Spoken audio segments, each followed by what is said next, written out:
So I think as workforce managers in the room, we all know scheduling is kind of where the cluster usually starts. And what I mean by that, I actually think this graphic does a really good representation of this. You're not only kind of handling all the forecasting things like, the demand spikes and like what's going to come in where, and maybe you have this like perfectly well-oiled plan and it's awesome, but then kind of inevitably something comes in like a wrecking ball, and now all of a sudden your like perfectly laid plan just kind of really quickly just becomes imperfect, not to make a pun about my former employer, really, really quickly.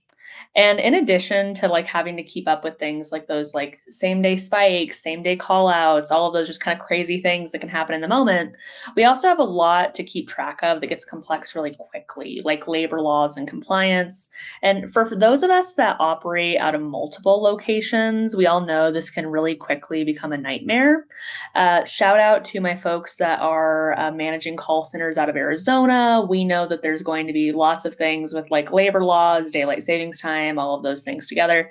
I say Arizona because that's where my call center was based, and I was managing folks out of California and Arizona. And man, those places have really different labor laws, really different ways of approaching daylight savings time. And if you're not thinking about all those things all the time, again, it becomes a cluster. And then even working past that, there's also that kind of constant drip, drip, drip of changes that are going to be impacting you day to day. So I'm sure everyone here has probably received like a last minute message from a team lead saying like, "Hey, can we schedule a training at noon today to go over this really urgent thing?" And now you have to find a way to fit that into the schedule. And, again, perfectly laid plans fall apart pretty quickly. And then, of course, we're not scheduling for robots. We're scheduling for actual humans that also have their own needs around all of this stuff that we need to be keeping in mind.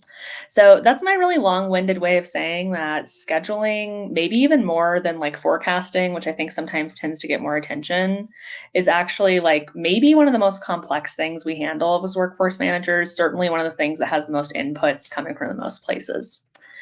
And if you're trying to manage this manually in an old school way, there's just so much room for not just like pulling your hair out with this being a labor intensive process, but also things getting lost in the cracks.